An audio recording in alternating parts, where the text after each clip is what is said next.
What happens when a tyrant king reshapes a kingdom with blood and fear, only for his son to seek peace through legal reform? I'm David Cott, host of New History of Spain, and in episode 19 of the chronological series, we dive into the reigns of Chindasuinth and Recceswinth, exploring ruthless purges, new laws, and the delicate balance of power between aristocratic factions in the Visigothic Kingdom of Toledo. Stay tuned to uncover this era of transformations and learn about the kingdom's military.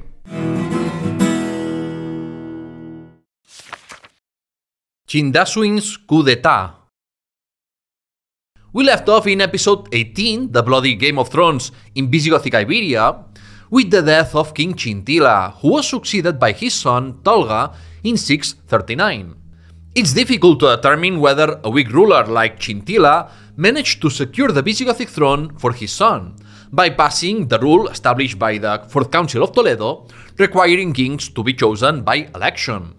Or if Tolga was chosen by Gothic magnates and bishops loyal to Chintila to maintain the cohesion of the ruling political faction.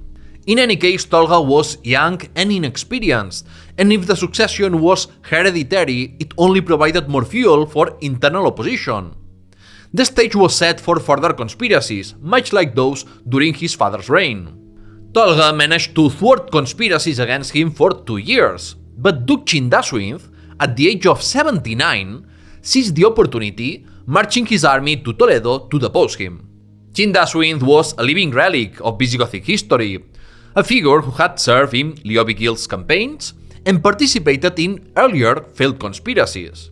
Supported by a client network he built through his prominence in the administrative and military structure of the kingdom, Chindasuinth was proclaimed king by his followers in the province of Burgos, near the borders of Vasconia and Cantabria.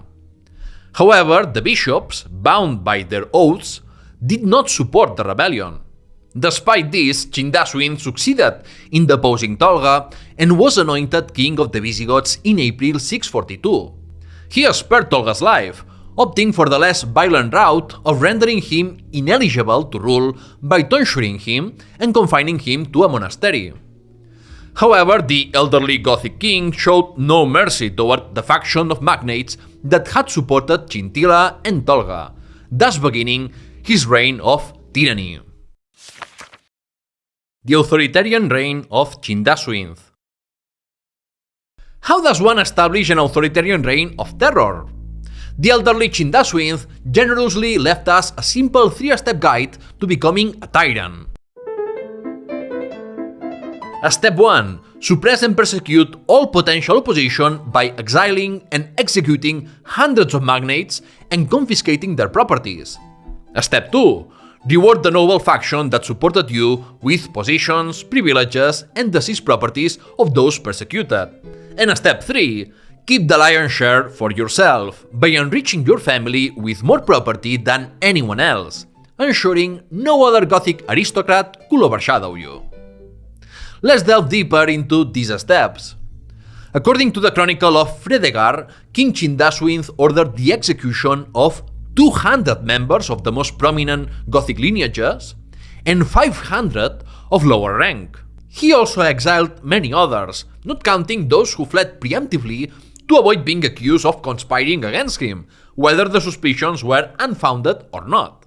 Even all allies from earlier failed conspiracies weren't spared. Chindasuinth understood that those who had conspired before might now plot against him. As Stalin famously said, the party becomes stronger by purging itself.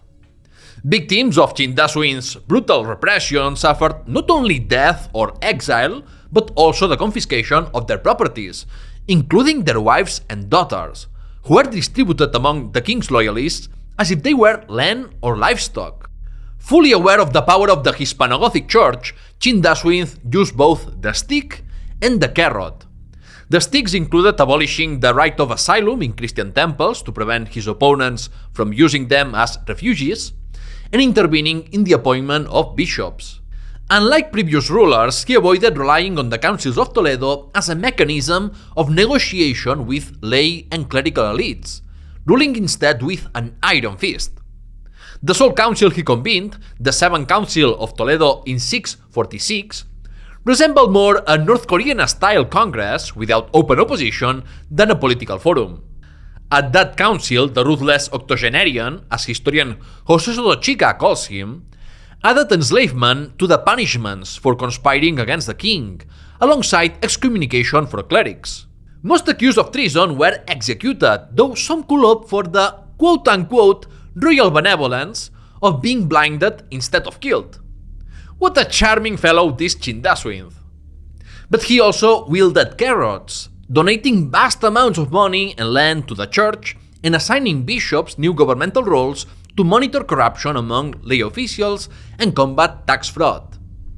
Chindasuinth's persecutions reached unprecedented levels in the Visigothic Kingdom, but so did his rewards for supporters. He created a loyal faction around his family that included not only lay magnates but also foreign exiles, freedmen, and converts who rose socially thanks to their loyalty and merit. A notable example is Ardabast, an Armenian or Iranian exile from the Byzantine Empire who settled in Gothic Hispania, married the king's niece, and allegedly fathered King Erwig, according to Asturian chronicles. Widows and daughters of the executed and exiled were forced to marry Chindasuinth's loyalists, restructuring the network of alliances and family ties among Gothic magnates. Through his purges and generosity towards his supporters, Chindasuinth triggered a major redistribution of political power and wealth in the Visigothic kingdom. His family, of course, benefited the most, as consolidating unparalleled wealth was crucial for securing their position and laying the groundwork for a hereditary dynasty. You might wonder why Chindasuinth carried out the largest political purge in the Visigothic kingdom's history. Beyond benefiting his family and allies, consider that the period from Liber II in 601 to Tolga in 642 was marked by power struggles. With few external enemies left to conquer in Hispania, unlike Liobigil's reign, these structural problems came to the forefront. Chindasuinth likely aimed to end internal conflicts through force and reformist legislation. Apart from initiating the compilation of a legal code, as we will see later, Chindasuinth's reforms extended to the kingdom's administration and military organization. He eliminated the role of the rector, assigning provincial dukes not only military but also civil and judicial powers. This militarized the administration and concentrated power into fewer hands. A double-edged sword, as overly powerful dukes pose significant risks to the kingdom's stability and unity. Before we continue, please subscribe to the podcast or YouTube channel if you want to hear more about Spanish history. And here is the episode's secret question. If you are a king, do you think you will lean authoritarian like Chindasuinth? Share your thoughts in the comments. Back to the topic, Chindasuinth was not popular among church leaders due to his meddling in ecclesiastical affairs. Braulio of Zaragoza, the most prestigious figure in the Hispano-Gothic Church after the death of Isidore of Seville, was pressured to become Archbishop of Toledo, but managed to refuse. However, Braulio could not avoid getting involved into a theatrical political maneuver where Chindasuinth likely coerced him into formally requesting that his son, Recceswinth, be associated with the throne to legitimize this move against the elective principle of the Visigothic monarchy.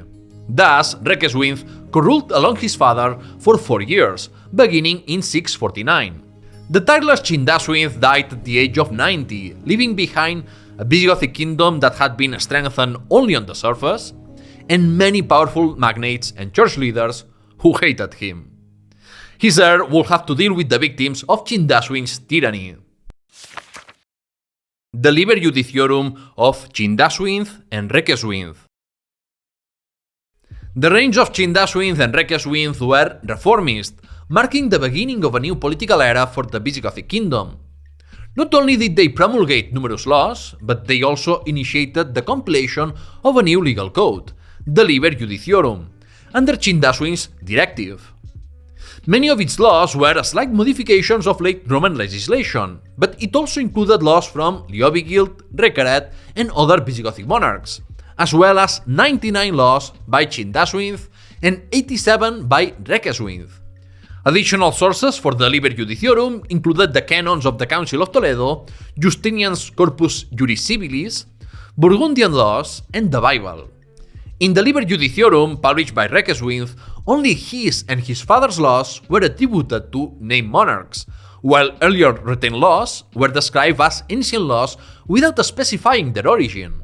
This approach enhanced Chindasuinth's image and strengthened Recceswinth's lineage while erasing others from memory.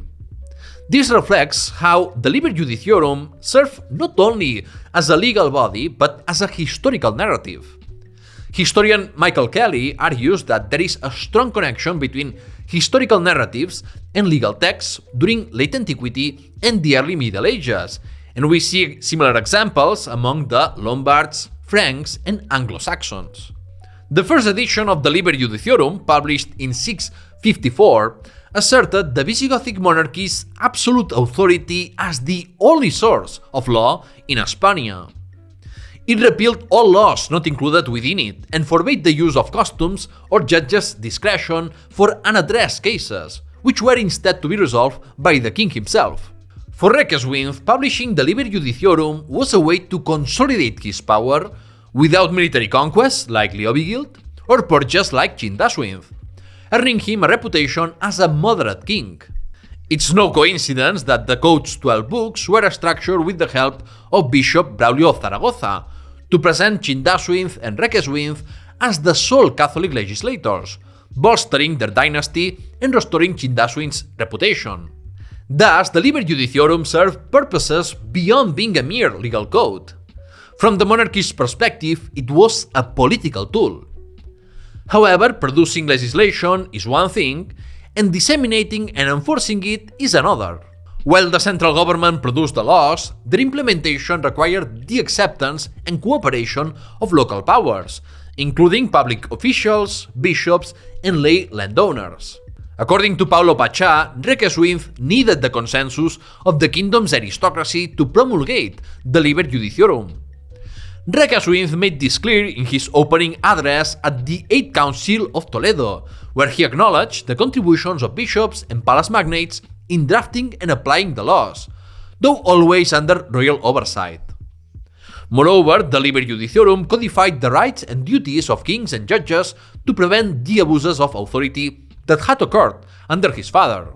The Liber Iudiciorum had a lasting legacy, continuing to be used in medieval times by the Christians of Al-Andalus and some Christian kingdoms. It was later translated and known as the Fuero Juzgo in Castile, under Ferdinand III, and remained in use as local law until the late 19th century. The Reign of Recceswinth. Despite having ruled for several years, Recceswinth's succession was not smooth. In 653, a man named Froya led a revolt with others who had been exiled and punished. Froya, likely a former exile or perhaps the Duke of Tarraconensis, rallied others who had suffered under the old tyrant's reign, along with Vasconic allies to proclaim himself King of the Goths. According to the Bishop of Zaragoza, the rebels and their Vasconic allies looted and took captives in the Ebro Valley. Froya besieged Zaragoza, but the city held out until Recceswinth's Visigothic army arrived and crushed the revolt. Unlike his father, Recceswinth did not respond to Froya's revolt with widespread repression. Instead, he adopted a conciliatory approach. Chindasuinth's purges had strengthened the dynasty but left a legacy of resentment that Recceswinth and later kings had to address. Paraphrasing Daenerys and Tyrion from Game of Thrones, Chindasuinth ruled through fear alone, leaving many beneath him eager to see him dead. Froya's rebellion reflected widespread discontent among lay magnates and clergy over Chindasuinth's authoritarianism, and criticism grew louder after the tyrant's death. Recceswinth inherited the mess his father left behind, a challenging legacy. Fructuosus of Braga, the Bishop of Braga and Dumio, and founder of numerous monasteries, leveraged his prestige to write a letter to King Recceswinth, pleading for mercy for those condemned and exiled by Chindasuinth. More voices joined the call for clemency, prompting Recceswinth to convene the 8th Council of Toledo. Attendance was higher than during his father's council, as there was a crucial issue to address: Chindasuinth's repression. This raised broader questions about the balance of power among aristocratic factions and the king's abuse of authority, alongside addressing the approval of the Liber Iudiciorum. A policy of pardons and restitutions would greatly weaken the dynasty's power base, and dispossessing his supporters of their donated lands was not an option. Recceswinth did not fully satisfy his critics. While he remained firm, he couldn't afford to be inflexible given the recent revolt. He limited the scope of amnesties, sentence reductions, and property restitutions. He also agreed to establish a clear distinction between public and private royal assets, addressing the confusion and privatization of state wealth under Chindasuinth. The council also reminded him that the Gothic throne was elective. This partial conciliatory policy allowed Recceswinth to enjoy a peaceful and long reign. The father-son duo of Chindasuinth and Recceswinth recalls Visigothic and Recceswinth. In both cases, the fathers were forceful authoritarians who strengthened the monarchy and their dynasty, while the sons pursued more conciliatory policies with the aristocracy and clergy, though this does not imply the sons were weak rulers. However, a key difference is that Recceswinth made both continuist and revisionist decisions regarding his father's legacy. To secure the throne, he had to undo some of Chindasuinth's policies and return confiscated properties, effectively condemning part of his father's reign. Aside from the 9th and 10th Councils of Toledo, which Recceswinth convened but were poorly attended and relatively insignificant, there is little more information about his reign. According to the Moserebic Chronicle of 754, toward the end of his reign, the Visigothic army fought Vascons attacking the Ebro Valley, but this was not a significant event. After 19 years of solo rule, Recceswinth died in 672 and was succeeded by Wamba. I will discuss Wamba and the last Visigothic kings up to Roderick in the next episode. For now, let's move on to the military organization of the Visigothic kingdom. The Visigothic Military. When the Visigoths under Alaric and his successors served as allies of the Roman Empire, they were well integrated into the late Roman military organization, earning a reputation as skilled warriors.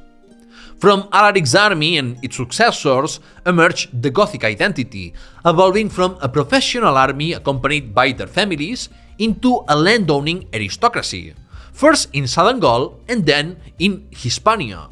The Goths thus became a military elite who secured the right to govern Hispania through their skill in warfare. However, this did not exclude Hispano-Romans from serving within the Visigothic army, both as rank-and-file soldiers and in command positions. Naturally, the Visigothic army underwent very significant changes from the 5th century to the kingdom's end. For example, after the disastrous defeat at Bullet in 507, little remained of the Visigothic army, and Ostrogothic troops were crucial to maintaining Visigothic holdings in Septimania and Hispania. During the Ostrogothic interlude and the Visigothic civil war, the army was quite small, and it was just one of several military and political forces in the Iberian Peninsula, alongside the Suebi, Byzantines, and self-governed cities and regions. This was the military landscape Leovigild faced before launching his campaigns across Hispania. Under his leadership, the Visigothic army transformed from a small force limited to raids into one capable of besieging and capturing cities like Seville. When planning a military campaign, the Visigothic king will request that the kingdom's magnates provide men from among their serfs for levies. Landowners were obligated to contribute to the war effort in defensive campaigns, or face consequences. During wartime, levy troops comprised the bulk of the army, though there were also small permanent and professional forces, including the king's army and troops stationed by dukes and counts in cities and fortifications. It's worth emphasizing that a standing army did exist, as all states need some kind of permanent military or police force. The military laws of Kings Wamba and Erwick near the end of the 7th century clarify that lay and ecclesiastical magnates within a radius of about 150 kilometers or 92 miles from an attack or rebellion were required to contribute at least a tenth of their serfs and slaves, properly armed. Failure to comply resulted in severe penalties. The king served as the army's supreme commander during wartime, though not all Visigothic kings personally led their forces. For instance, King Theudis delegated the defense of Zaragoza against the Franks to General Theudigisel. Reccaret entrusted the defense of Septimania to the Hispano-Roman Duke Claudius, and Chindasuinth made Recceswinth co-ruler partly to place him in command of the army. If a military campaign ended in victory, the Goths celebrated a Roman-style triumph in Toledo, albeit without pagan connotations, as they attributed their success to God. Such triumphs, along with coins minted to commemorate victories, enhanced the king's prestige and legitimacy. If the victory was over a rebel, public humiliation or execution of the enemy added further political benefit. The Visigothic army's organization was an heir to the Roman model, with the king or his delegate as the supreme authority, followed by provincial dukes and counts. The royal army included elite soldiers from the Palatine Guard, who formed the army's core with a few thousand men. To this, one must add the monarchy's serfs and slaves, as well as garrisons in border areas, major cities, and fortresses. There was also the levy army, commanded by provincial or military dukes, composed of free men and the serfs and slaves of aristocrats. Initially, the army was organized into units of 1,000 men, further subdivided into smaller units down to 10 men. However, by the late 7th century, reforms introduced the so-called turmas, units of 3,000 men modeled after the Byzantine army. The Visigothic kingdom also maintained a navy, though, as Isidore of Seville noted, the Goths were not particularly skilled in naval combat. We have seen examples of the Gothic fleet in the failed attack on Ceuta by Theudis, the destruction of the Frankish fleet supporting the Suevi during the Visigothic conquest of their kingdom, and the capture of Malaga under Sisebut. We will see King Wamba's military operation against the rebellious Duke Paul in the next episode. The Asturian chronicles even mention a very dubious attack by the Moors repelled during Chindasuinth's reign, and the defeat of a Byzantine fleet in 697. However, we know nothing about the navy's organization or whether it was permanent, which I doubt, as it was oddly absent during the crucial Arab and Berber crossings of the Strait of Gibraltar. Regarding armament, by the second half of the 6th century, the Gothic army transitioned from the late Roman equipment to weaponry influenced by the Franks and Byzantines. Gothic weaponry included swords, spears, axes, large knives, bows and arrows, cuirasses, helmets, wooden shields, and siege weapons. Spears and large knives were the most common weapons, as they were also carried by serfs and slaves. Axes were initially thrown, but became melee weapons by the late 7th century, while swords remained weapons only affordable for the wealthy. These officials gathered provisions and weapons requested by the king or a general and ensured their distribution, with severe penalties for negligence.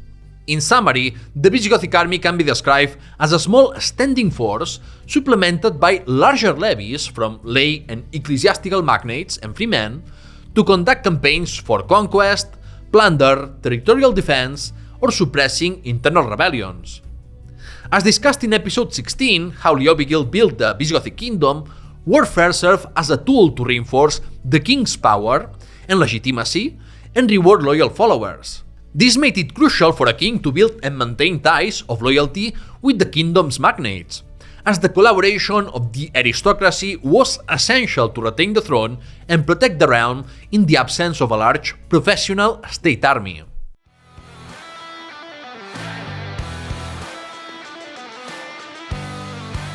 The verdict!